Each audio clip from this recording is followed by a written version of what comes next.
Let's welcome in Jonah Francis.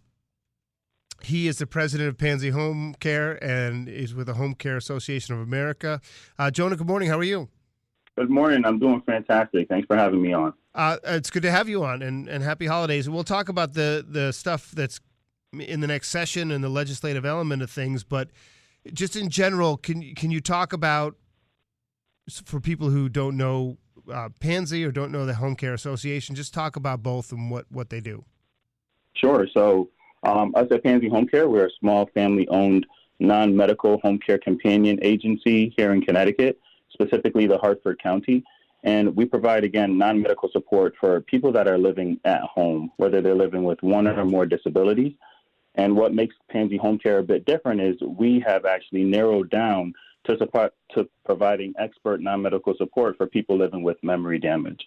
Now, in terms of the Home Care Association, the Home Care Association is a national association with chapters in every state, including Connecticut, of which I'm the vice chairman of here for the Connecticut chapter.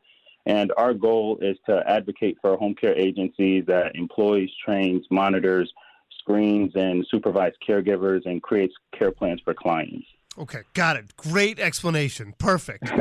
No, it's good. And for me, I have to give you some personalization. I have parents in their 80s, and my mom's struggling a little bit, and my dad's sort of age appropriate, and they don't want to leave the home. And we've had to do a ton of retrofitting, and we've had a ton of effort to try to find people to help out in the house, and it's not always been easy. And the trend, obviously, through the pandemic and maybe in general, I don't know, it seems like people want to be in their homes, and more people than ever want to stay in their homes as they get older. Is that still true? That is definitely true. I mean, according to recent studies, AARP has done studies, about 92% of Americans want to age in place. So that is definitely true. And your parents' journey is a similar journey to most Americans, most aging Americans. Is it the attachment to the home? Is it a distrust of the other the residential facilities? Like, what's the reasoning behind the trend? I mean, it's obviously the natural inclination is you want to stay home, right? I mean, I understand that, but it seems like that's a high number, maybe the highest ever. I don't know. I'm not sure how it is historically, but of course, I think as Americans are continuing to create this safe space within their home, mental health is something that is very big, especially now in recent times. That safe space at home just feels comfortable, right? It feels good. You've created this environment that is conducive towards your health, your life. There's so many memories that's within that home, especially if you raised your children in that home. So home just seems like the best place to be. I'm not so sure it's because of a distrust in the other environments, more so than it is because you've created that safe space for yourself. I have to tell you, we're talking with Jonah Francis from Pansy Home Care and the Home Care Association of America. I'm semi-obsessed with racial issues in America. I just think it's a journey that I'm on. And, I never think of aging. I don't think of it in terms of any other breakdown other than old and young, right? So I don't think about it on gender lines or racial lines. What are some of the differences of like the experiences or the challenges or the dynamic? I mean, is there anything in that to have in that conversation?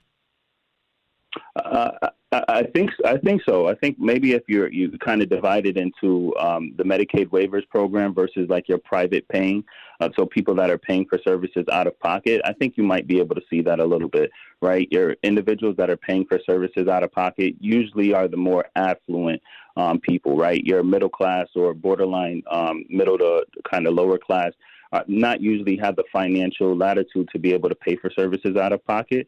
And if you're breaking that down, more than likely it's your older Caucasian families, right? And now if you're talking about that Medicaid waivers program, the waivers program is pretty much like an equal opportunity program funded by the Department of Social Services, which helps individuals to afford home care services.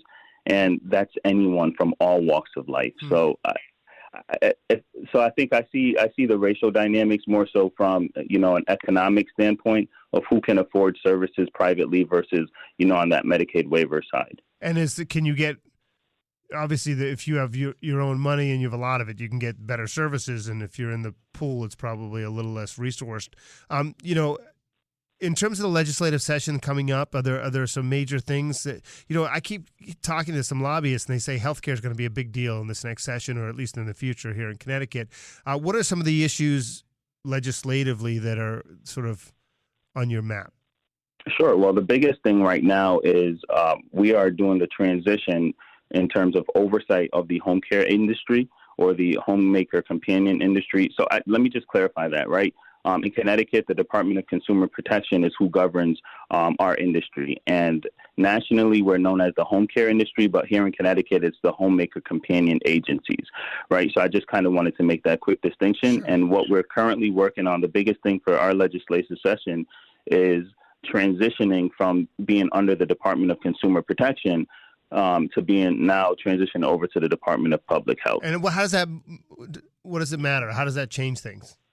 Sure. So as of right now, there are a lot of different things that we're not necessarily able to do under the Department of Consumer Protection. Like, for instance, right, my mission is to provide expert services for people that are living with memory difficulties, memory damage, versus I can't really advertise about like dementia or people that might be living with dementia.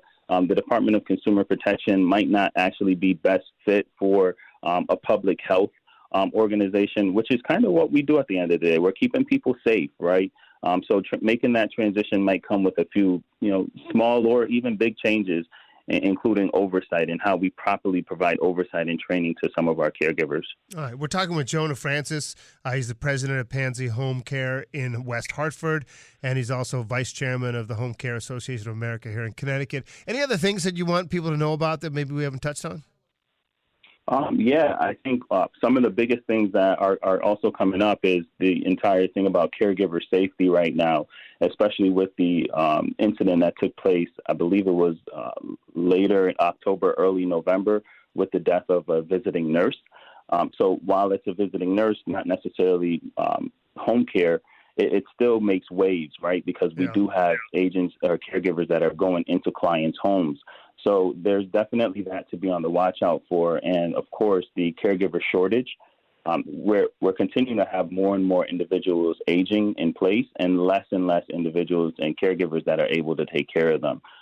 So there's definitely some things that families in general should be on the lookout for. And if families can, supplement care and be able to develop a care group, right, a group of individuals that they can lean on for assistance in whatever way that they can, I definitely recommend families to start doing that from now. Yeah, I mean, listen, the problem in the house with staffing, it's like the work is hard and you need a lot of patience and it's got to pay more, right? I mean, ultimately the jobs don't pay enough. I don't know. I just feel like it's just seeing what the people do to help my parents. I'm like, they don't get paid enough.